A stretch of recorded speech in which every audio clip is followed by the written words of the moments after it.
안녕하세요. 저는 다사다난한 삶을 살아온 30대 후반의 여성입니다. 남들이 보기에는 제가 별 걱정 없이 보이는 젊은 나이인지 몰라도 제가 직접 겪고 살아온 제 인생은 참으로 순탄치 못했습니다. 어린 아이에게 가장 필요한 부모라는 존재를 잃은 후로 늘 그렇게 외롭고 힘들게 살아왔던 것 같네요. 태어나는 것도 내 선택이 아니고 부모를 만나는 것도 내 의지가 아니라지만 저도 부모라는 울타리가 있으면 좋겠다 싶었던 날들이 너무나 많았습니다. 다른 사람들은 어찌 사는지 모르겠지만 부모가 없다는 건 가진 것 한 푼 없는 것보다 더 비참한 일이었어요. 부모가 없다 그러면 무시하고 괴롭혀도 되는 건지 저는 어릴 적부터 사람들에게 너무 많은 상처들을 받곤 했었습니다. 어찌 보면 가련하고 불쌍한 제 처지 탓에 저는 제 스스로를 너무 저평가하며 살았는지도 모르겠네요. 나는 가진 것도 잘난 것도 하나 없고 남들이 욕하면 그냥 바짝 엎드려야 하는 그런 존재라고 말이에요. 그렇게 지난 30년을 남들에게 무시만 당하고 숨죽여 살아왔던 제가 이제서야 비로소 남들처럼 숨을 쉬고 살아가는 듯 합니다. 그럼 여러분들도 궁금해하실 만한 제 지난 30년의 인생 이야기를 시작해 보도록 하겠습니다. 어렸을 적 기억은 거의 없지만 저는 유년 시절을 보육원에서 보냈습니다. 그곳에는 늘 사람들이 많았고 저는 언니, 오빠, 동생들과 어울려 다니며 다행히 밝고 건강하게 지냈던 것 같아요. 그러다 제가 지내는 그곳이 어떤 곳인지 깨닫기 시작할 무렵 저는 어느 양부모님께 입양이 되었습니다. 학교 들어가기 바로 직전이었으니 6, 7살쯤 되었을 거예요. 그날따라 선생님들이 저를 아침부터 씻기시는 걸 보며 저는 어디 좋은 데를 가는 줄 알았어요. 놀러라도 가는 건가 잘 안 입던 고운 옷까지 꺼내 입고서 원장 선생님 방에서 그분들을 기다리고 있었습니다. 지금은 잘 기억이 안 나지만 당시에는 그분들이 몇 번 저를 찾아오셨던 걸로 알고 있어요. 저를 진작 마음에 두시고 입양을 하시려고 계속 고민하셨다 하더라고요. 자궁암으로 아이를 갖지 못하셔서 오랫동안 힘들어 하시던 두 분은 그렇게 저를 입양해 가셨고 그렇게 저는 그분들의 유일한 자식이 되었습니다. 양부모님이었지만 이전에 부모님 품을 느껴본 적 없었던 저는 그분들이 제 유일한 부모님이라 생각하며 자랐습니다. 입양을 하면서 양아버지 성을 따라 새 성도 얻었고 이민영에서 조민영이 된 저는 바뀐 이름처럼 그때부터 완전히 새 인생을 살게 될 거라 생각했죠. 제 양부모님은 두 분 다 바쁘게 일하시는 분들이셨고 남의 자식을 거둘 만큼 그리 넉넉한 집안은 아니었지만 다행히 세 식구 살기에 모자람은 없었습니다. 처음으로 내 방이 생겼고 잘 정리된 거실에서 가족들과 TV를 보게 되었어요. 그땐 나를 사랑해주는 부모님과 가족이라는 울타리 안에 들어있다는 것이 무척이나 행복했어요. 보육원에서 지낼 때는 한 번도 느껴보지 못했던 그런 안정감이나 행복들을 느낄 수가 있었죠.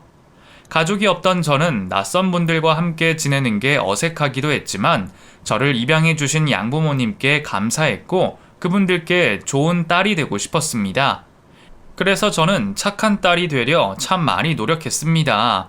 떼쓰지 않고 투정 부리지 않고 부모님이 시키시는 일은 잘 해내려 노력했었죠. 그런 제 노력이 통했던 건지 부모님은 저를 계속 아껴주셨고 그럴수록 저는 더 잘할 수밖에 없어요.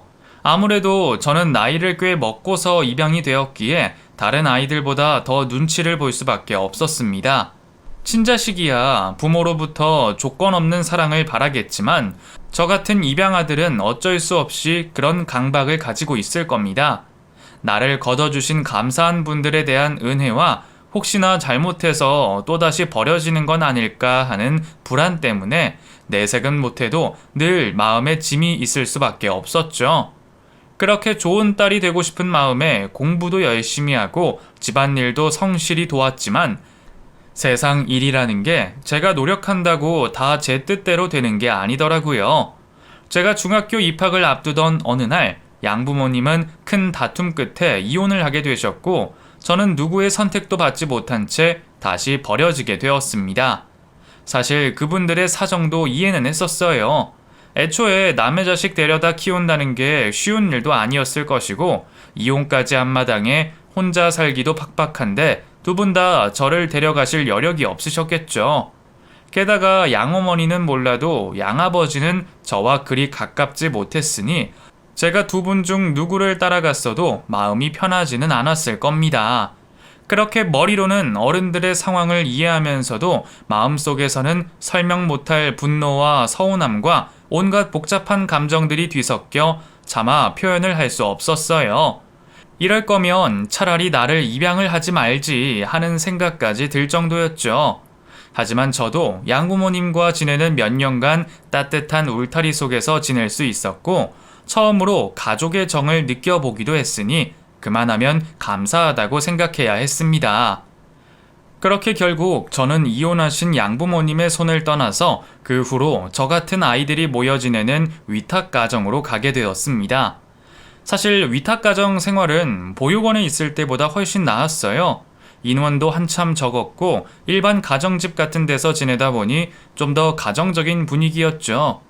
물론 그곳은 저보다 다들 나이도 많고 어린 아이들은 없는 탓에 각자 규율과 규칙을 지키며 지내야 했지만 단체 생활이라는 게 다 그렇다 보니 그것도 당연한 일이었죠. 하지만 잠깐이라도 입양되어 보통 가정에서 외동딸로 지냈던 저는 또다시 단체 생활을 하게 된 것이 금방 익숙해지지 않았습니다. 그리고 그 와중에 이상하게도 버림받았다는 걸 알면서도 헤어진 양부모님 생각이 자꾸 나더라고요. 우울증인지 뭔지 모르겠지만 당시 저는 말수도 부쩍 줄어들고 학교에서도 제대로 생활하지 못했어요. 하필 중학생 올라갈 때 그런 일이 생긴 바람에 다른 곳에 신경을 쓸 수 없었고 그러다 정신 차리고 보니 학교에서 저만 친구가 없더라고요. 본의 아니게 외톨이가 되었지만 먼저 누군가에게 다가갈 용기도 없었습니다. 내성적인 탓에 반 친구들에게 먼저 말 한마디 걸지 못했고 아마 다른 친구들은 그런 저를 보고 한심하거나 답답하다 생각했겠죠. 그래도 그런 제게 좋은 친구 하나가 다가와 주었습니다. 새 학기가 조금 지나고 전학을 온 친구가 혼자 있던 저를 보고 같이 밥을 먹자 해주더라고요. 그렇게 저한테도 친구가 생기고 한창 사춘기 나이에 친구가 가족보다 위안이 되었던 저는 그 친구 덕분에 마음의 안정을 찾아갈 수 있었어요. 그 친구와 친해진 저는 친한 사이에 비밀은 없다는 그 친구의 말을 믿고 제 사정 이야기를 털어놓았습니다. 사실 보육원에서 자라고 입양 가정에서 크고 그런 게 부끄러운 건 아니지만 또 그 나이에 굳이 자랑할 만한 일은 아니었기에 당시 저는 아무에게도 제 사정을 말한 적이 없었어요. 물론 담임 선생님은 알고 계셨겠지만 감사하게도 그런 걸 다른 아이들 앞에서 내색하시거나 얘기하신 적은 없으셨죠. 그래서 그 친구가 제 비밀을 아는 유일한 사람이었습니다. 그 친구를 그만큼 믿었기에 가감없이 저의 개인사를 털어놓았던 거죠. 하지만 그 친구는 제 비밀을 지켜주지 않았습니다. 그 얘기를 듣고는 갑자기 저를 멀리하기 시작하더니 다른 아이들에게 제 얘기를 다 떠벌리고 다녔더라고요. 반에서 소문은 삽시간에 돌았고 한 달 만에 전교 모든 학생들이 고아인 저의 사정을 전부 알아버렸습니다. 그리고 그 일은 그 후로 두고두고 제 약점이 되어 저는 고아라는 이유로 전교생에게 따돌림의 대상이 되어야 했죠. 내가 뭐 하나 잘못한 것도 없는데 대체 왜 그렇게들 하는지 모르겠지만 그땐 그랬습니다.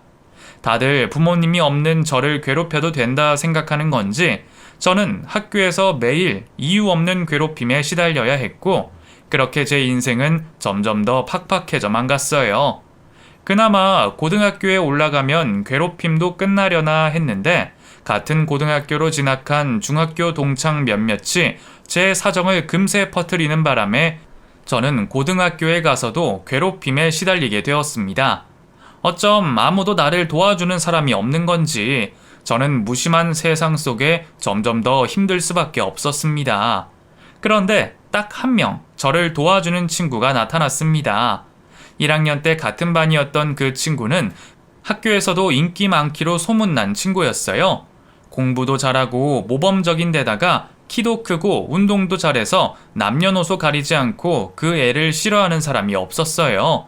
선생님들도 예뻐하셔서 학교에서 선도부 일도 하고 봉사로 표창도 많이 받고 저와는 완전히 다른 세상의 사람이었습니다.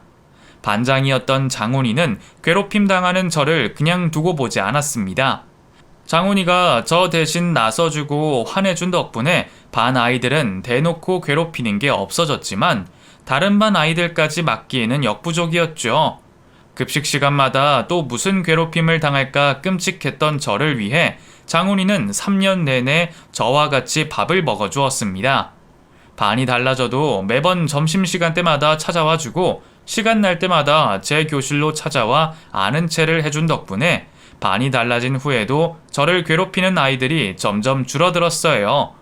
그런 장훈이 때문에 저는 그나마 고등학교 3학년을 버틸 수 있었습니다.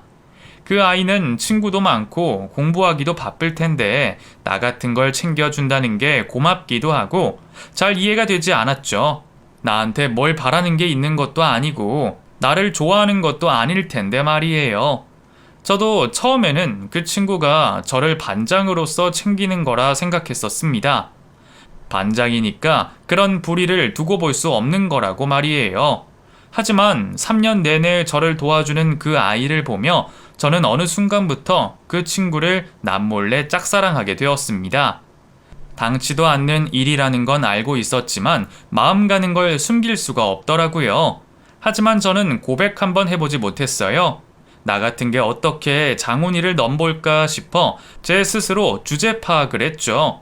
그리고 그저 오랫동안 좋은 친구로라도 남고 싶은 마음에 저는 제 마음을 숨기고 장훈이 옆에 남아 있었습니다. 그렇게 저희가 고등학교를 졸업하고 공부를 잘하던 장훈이는 당연히 좋은 대학에 들어가게 되었고 저는 사회로 방출되어 제 스스로 먹고 살 길을 찾아야만 했습니다. 자립금으로 나오는 몇백만 원 남짓한 돈을 들고 자취 생활을 시작해야 했죠. 제가 혼자 살게 되었을 때 같이 집을 알아봐 주었던 것도 장훈이었어요. 한 푼이라도 아끼려 반지하에 들어가려던 저를 위험하다며 뜯어말리던 착한 친구였죠. 장훈이는 대학생이 되고 저는 공순이가 되고 점점 더 벌어지는 우리 형편 때문에 하루빨리 마음을 접으려 했지만 여전히 저를 챙겨주는 장훈이를 보며 저는 마음을 쉽게 접을 수가 없었습니다. 그러던 중 대학 생활을 잘 하던 장훈이는 1학년을 끝내고 군입대를 앞두고 있었습니다. 2년이나 떨어져 있어야 한다 생각하니 짝사랑하던 저는 괜히 마음이 이상하더라고요. 장훈이도 2년간 군대에 있을 게 걱정인지 여러모로 마음이 복잡해 보였죠. 장훈이가 입대를 며칠 남겨두지 않은 어느 날 제게 만나자며 연락이 왔습니다. 저는 마지막 인사를 하려나 하는 생각에 별 생각 없이 장훈이를 만나러 갔죠. 그리고 그곳에서 저는 뜻밖의 고백을 듣게 되었습니다. 몇 년간 혼자 짝사랑하면서 이 마음이 일방통행인 줄만 알았는데 언제부터였는지 장훈이도 저를 친구 이상으로 생각하고 있었더라고요. 사실 네가 나 좋아하는 것도 알고 있었어. 나도 민영이 네가 좋아. 사실 내가 지금 고백하는 게 맞는 건지 친구 사이에 이러는 게 맞는 건지 모르겠지만 더 이상 숨기고 싶지 않아서. 물론 지금 당장 사귀자거나 그런 건 아니야. 나는 어차피 군대 가야 하고 기다려 달라는 것도 아니야. 그래도 혹시 나 군대 다녀오고 2년 뒤에도 서로 같은 마음이면 그때 우리 만나보자. 그 말을 듣고 얼마나 놀랍고 기쁘던지요. 저는 다른 말을 할 것도 없이 장훈이를 꿋꿋이 기다렸습니다. 그리고 장훈이가 2년간 군대에 가 있는 동안 저도 조금 더 나은 사람이 되기로 마음먹었죠. 사실 그때까지만 해도 저는 당장 한 치 앞을 볼 수 없었고 혼자 근근히 먹고 사는 게 전부였기에 한 달 벌어 한 달 사는 삶에 만족하고 있었습니다. 근데 제가 장훈이 옆에 당당히 서려면 더 이상 그런 안일한 삶을 살아서는 안 될 것 같더라고요. 그래서 저는 나중에라도 뭔가를 해보려 기술을 배우기로 결심했습니다. 뭘 배우고 싶은지 뭘 해야 하는지는 몰랐지만 우선 뭐라도 해보기로 했어요. 그때 우연히 국비 지원 학원을 알게 되었고, 그렇게 저는 제과 제빵을 배우게 되었습니다. 요리 쪽으로는 한 번도 생각해 본 적 없었는데 얼떨결에 시작한 일이 생각보다 꽤 재미있더라고요. 그렇게 저는 낮에는 일을 하고 오후에는 제빵을 배우며 열심히 2년을 지냈습니다. 그리고 2년 뒤 무사히 제대한 장훈이와 정식으로 연인이 되었죠. 내가 짝사랑하고 넘볼 수 없다 생각했던 남자와의 연애라는 것이 제게는 기적보다 큰 일이었고, 그때 저는 제 인생에서 가장 행복한 시간들을 보내고 있었어요. 그 후로도 저희는 별탈 없이 좋은 관계를 이어갔고, 저희는 어느새 오래 만난 연인이 되어 있었습니다. 언젠가부터 결혼을 생각할 만큼 진지한 관계가 되었고, 저희끼리는 절대 헤어질 생각이 없었어요.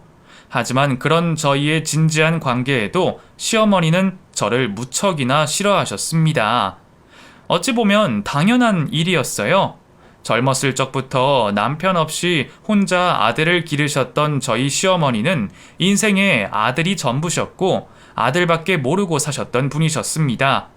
아들 하나 잘 길러보겠다고 혼자 고생하시면서 없는 살림에 학원 보내 키우시고 덕분에 좋은 대학 들어간 아들이 자신의 유일한 자랑이셨을 테니 그런 아들과 만나는 여자에게 기대도 있으셨겠죠.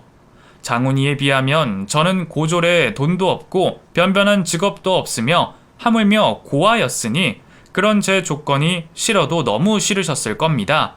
하지만 그렇다고 저를 그렇게나 싫어하실 줄은 저도 장훈이도 몰랐습니다. 아니 장훈이 네가 대체 뭐가 모자라서 저런 애를 만나니? 고아에다가 가진 것도 하나 없는 애가 뭐가 좋다고?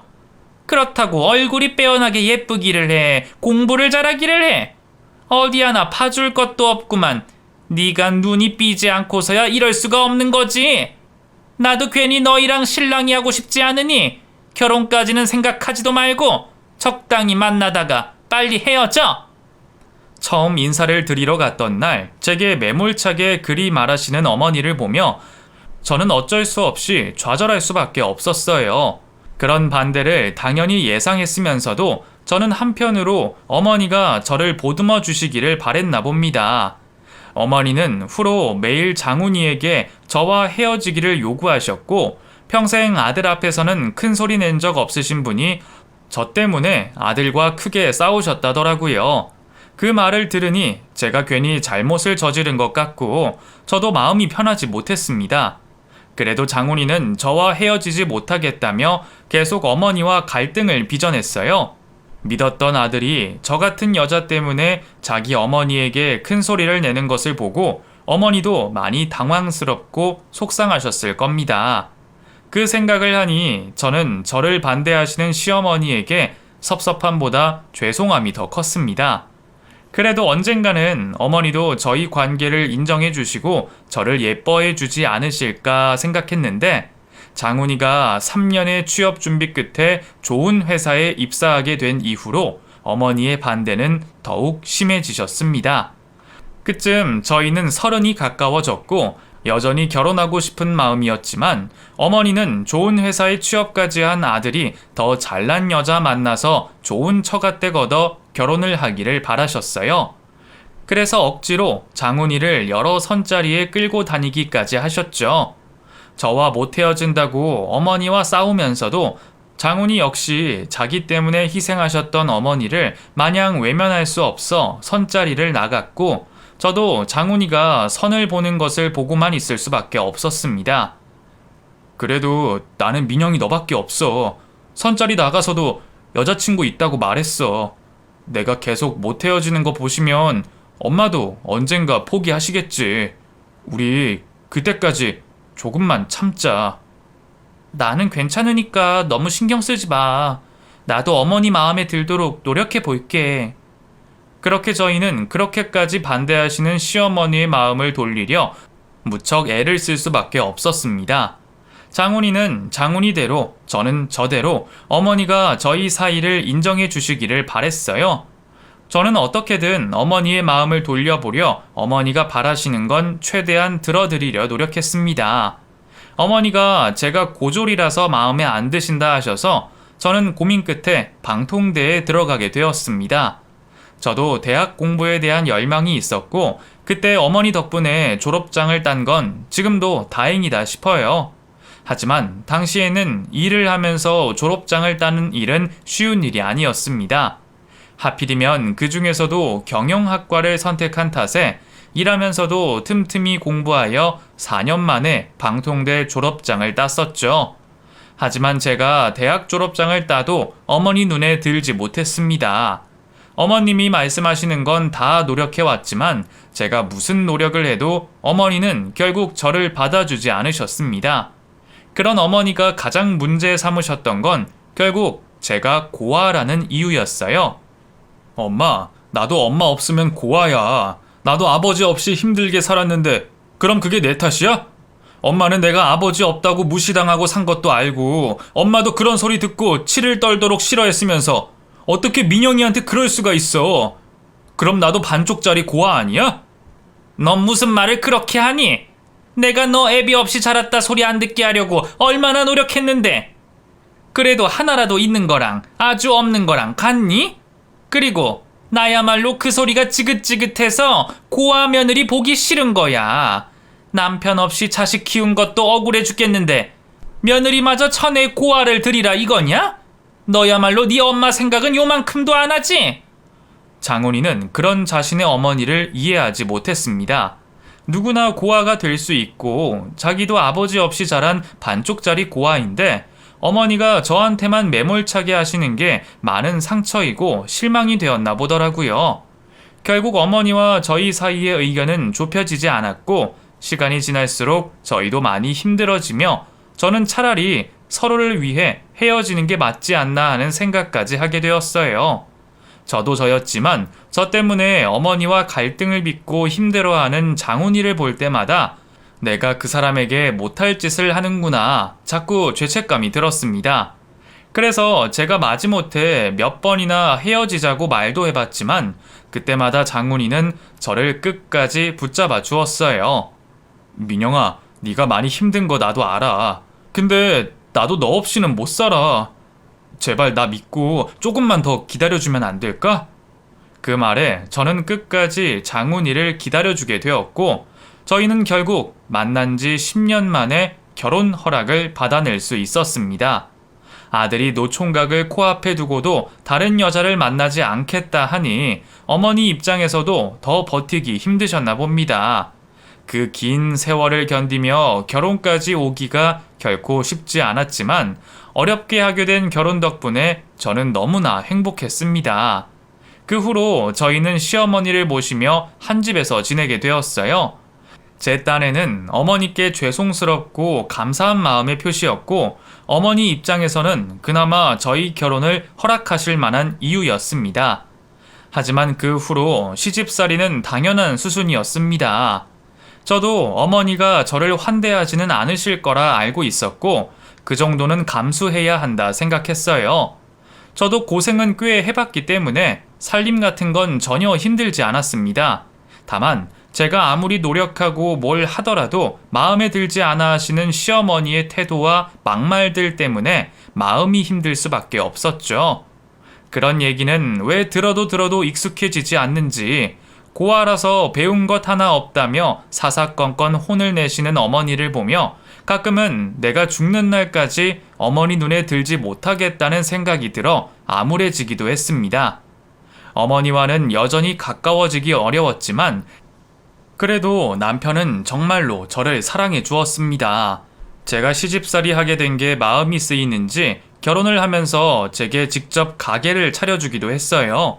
그때까지 저는 제과제빵을 배운 후로 쭉 다른 가게 직원으로 일을 하고 있었는데 보통 경력을 쌓고 자기 가게를 차리는 다른 동료들에 비하면 저는 창업이 꽤 늦은 편이었어요.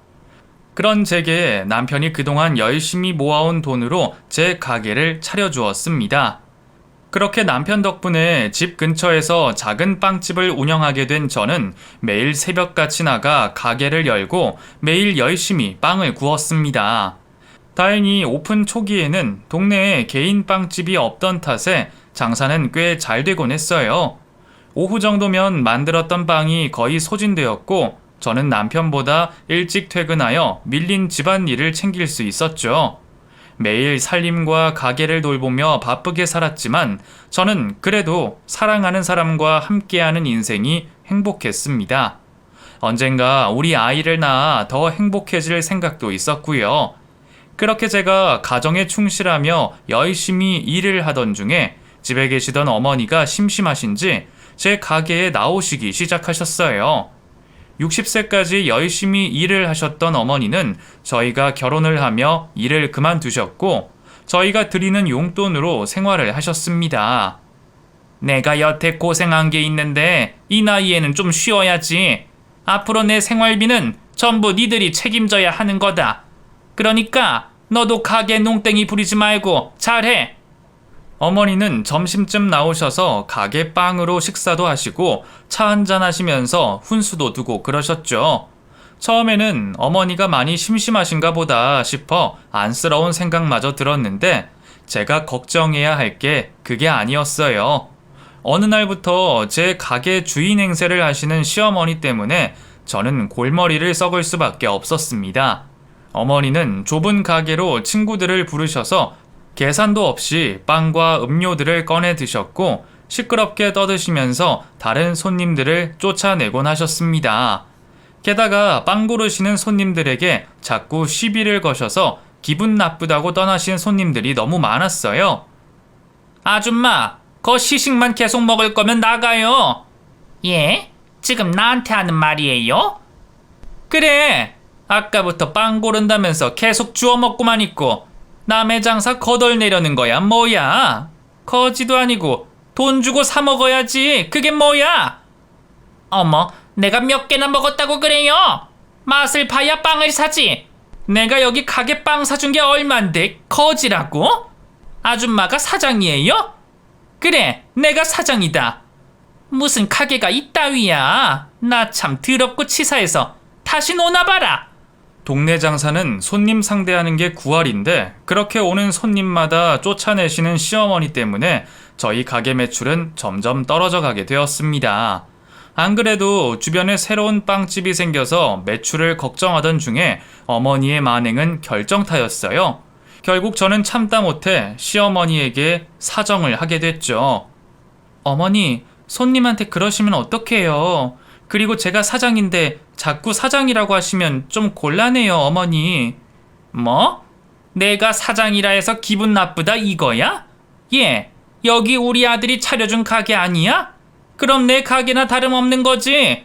손님 떨어지는 게 내 탓이라고 하고 싶은가 본데 빵이 맛있으면 어떻게 해도 찾아오는 거지. 내 탓할 시간에 너나 열심히 해 이거사. 어머니는 말이 통하지 않았고 저는 하루하루 가게 걱정에 피가 말라갔습니다. 그러다 결국 불경기까지 겹치며 저는 월세 걱정을 해야 하는 수준이 되었어요. 다행히 생활비는 남편도 있으니 크게 걱정할 일이 아니었지만 가게 운영만큼은 제 힘으로 잘 하고 싶었는데 당장 다음 달 월세가 걱정이었죠. 그래서 어쩔 수 없이 저는 건물 주인에게 사정을 해볼 수밖에 없었습니다. 솔직히 시세보다 싼 가격에 들어온 탓에 저는 반신반의했었습니다. 사정을 못 봐주겠다고 하면 어쩔 수 없다 치고 대출이라도 알아볼까 생각하고 있었거든요.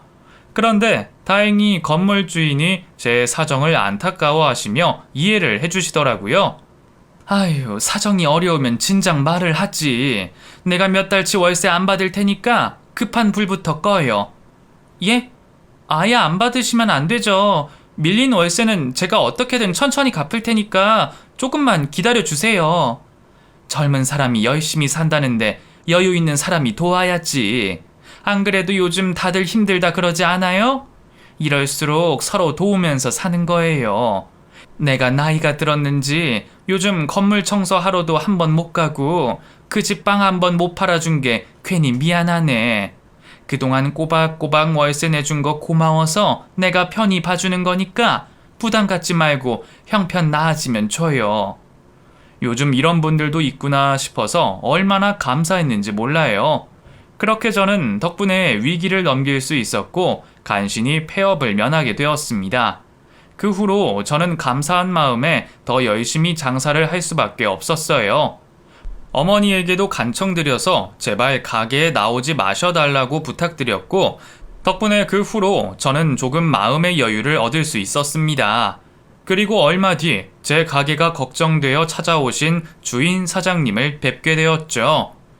아유, 내가 자주 와봐야 하는데 집이 멀어서 쉽지가 않았네요. 어째 요즘에는 가게가 좀 돼요? 덕분에요. 폐업까지 생각했는데 사정 봐주셔서 다시 열심히 해보고 있어요. 정말 감사드려요. 나한테 감사할 게 뭐가 있어. 다 아가씨가 열심히 해서 그런 거지.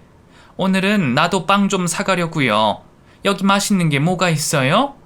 어쩜 하나같이 다 맛있어 보이네. 이거 계산해 주세요. 아니에요. 계산이라뇨.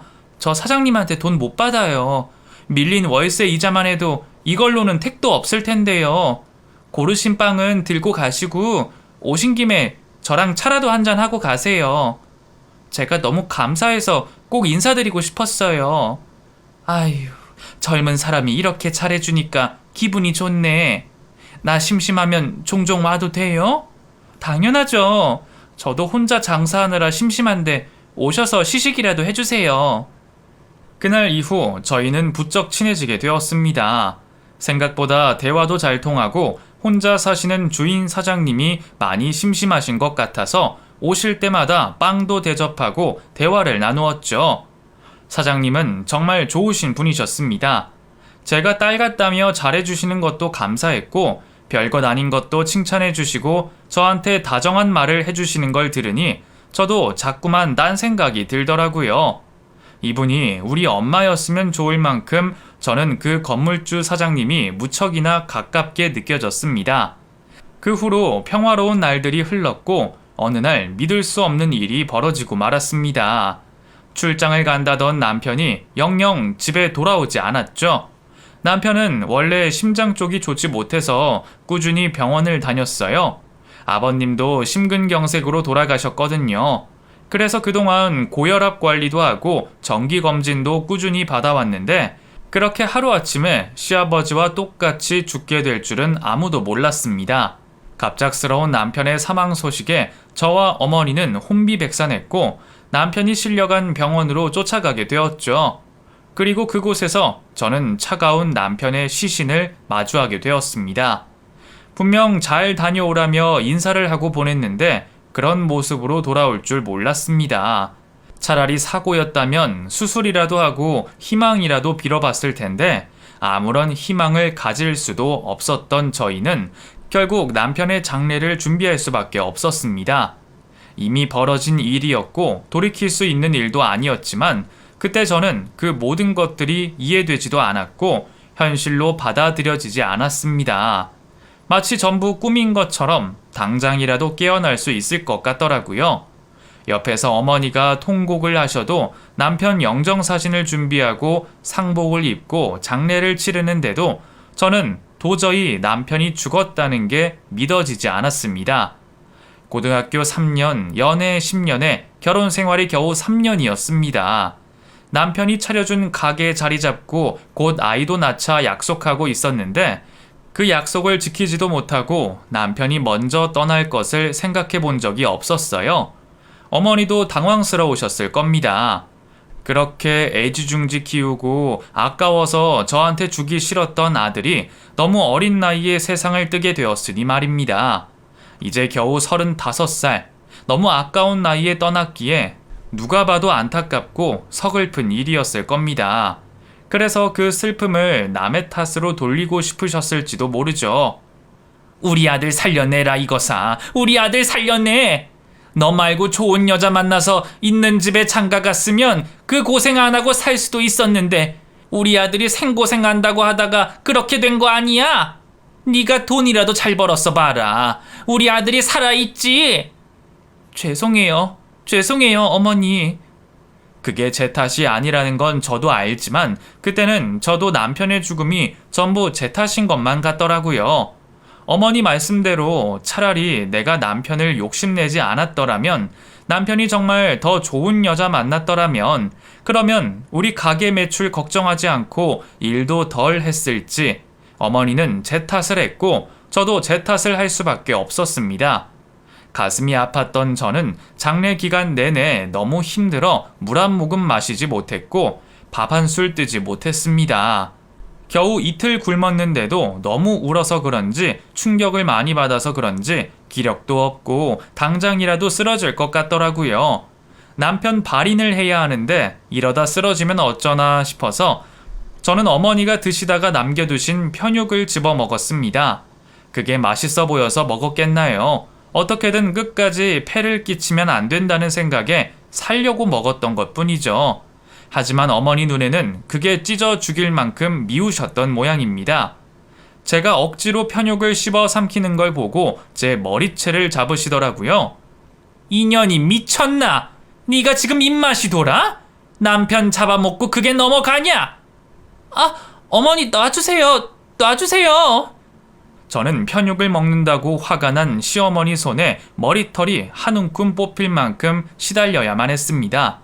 평소라면 저도 체력으로는 어머니 정도는 이길 수 있을 텐데 그때는 기력이 없어서 그런지 도와달라 소리치지도 못하겠더라고요. 근데 그때 누군가 달려와 제게서 시어머니를 떼내주셨습니다. 그리고 몸을 날려 시어머니를 바닥으로 패대기 치시더라고요. 그건 바로 건물주 사장님이셨습니다. 이게 지금 뭐 하는 짓이에요? 당신이 뭐라고 사람 머리채를 잡아? 당신은 뭐야? 가족 아니면 빠져. 나 얘 시엄마야. 내 아들 잡아먹은 년한테 이 정도 해도 되는 거라고? 뭐? 시엄마? 나도 이 사람 가족이다. 내가 얘 엄마야. 순간 잠시 정적이 흘렀습니다. 저도 시어머니도 다들 놀랐고 그 상황을 이해할 수 없었죠.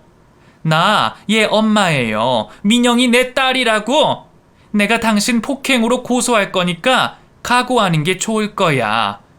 저는 저를 일으켜 데려간 그분께 몰랐던 자초지종을 듣게 되었습니다.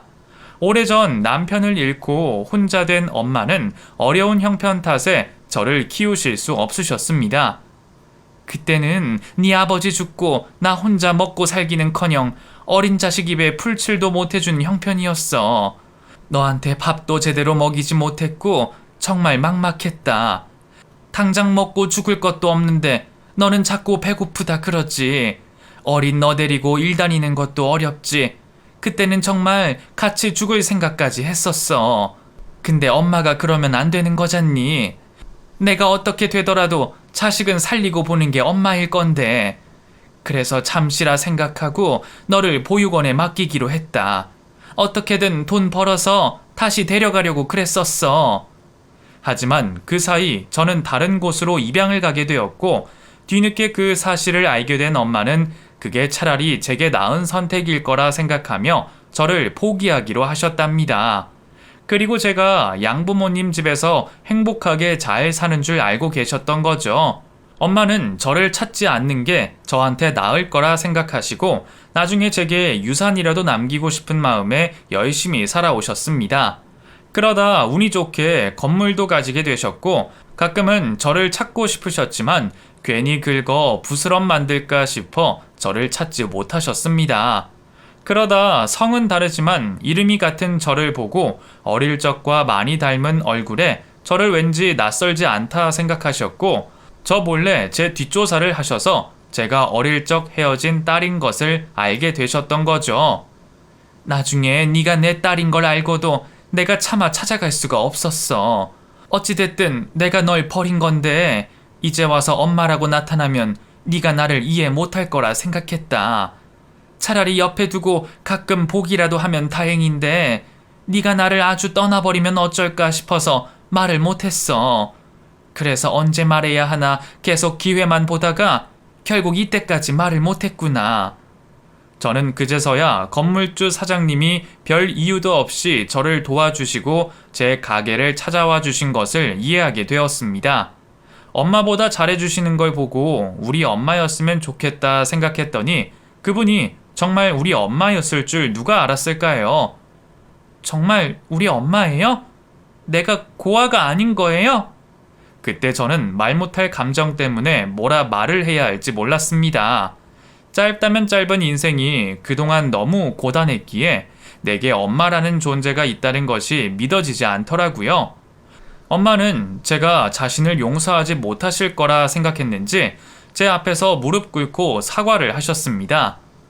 네가 이렇게 사는 줄 알았더라면 내가 진작 너를 찾았을 텐데 보육원에서도 네가 부잣집에 입양돼서 유학 가서 잘 산다 그러길래 나는 그런 줄만 알고 살았지. 네가 이 고생하고 사는 줄은 몰랐다. 나중에서야 너라는 걸 알고도 그동안 내가 널 방치했던 게 용서가 안 되고 차마 용기가 안 나서 앞에 나설 수가 없었어. 그래도 이제 엄마를 좀 용서해주면 안 되겠니? 내가 남은 인생은 전부 너를 위해서 삼아, 응? 평생 엄마 정을 그리워했던 제가 엄마가 저를 버렸다 한들 어떻게 그런 엄마를 원망할 수 있었겠어요. 결국 저는 엄마를 용서했고 그 후로 상처를 딛고 엄마와 함께 지내게 되었습니다. 처음에는 쉽게 믿어지지도 않았고 엄마라는 존재가 어색하기만 했지만 제가 정말 엄마 딸인 것은 맞는지 생각보다 많이 닮은 모습에 요즘도 깜짝 놀라고 있습니다. 그 후로도 저는 여전히 엄마 건물 안에서 빵집을 하고 있어요. 저희 엄마에게 고소를 당한 시어머니는 수백만 원의 합의금을 내야 했고 그 후로 제가 보기 껄끄러우신지 이사를 가셨습니다. 시어머니께 속상한 것도 많지만 그래도 남편을 생각하면 여전히 짠한 마음입니다. 그래서 어머니도 어딘가에서 잘 지내시기를 바래요. 저는 여전히 남편을 잊지 못하고 있고 제가 언제 또 사랑을 찾고 재혼을 하게 될지 모르겠지만 지금은 그런 생각 없이 엄마와 못 나눈 정을 나누는 것이 제 유일한 바람이자 행복입니다. 그럼 제가 어렵게 다시 찾은 제 행복을 잘 지킬 수 있도록 모두 응원해 주시기를 바라겠습니다. 감사합니다.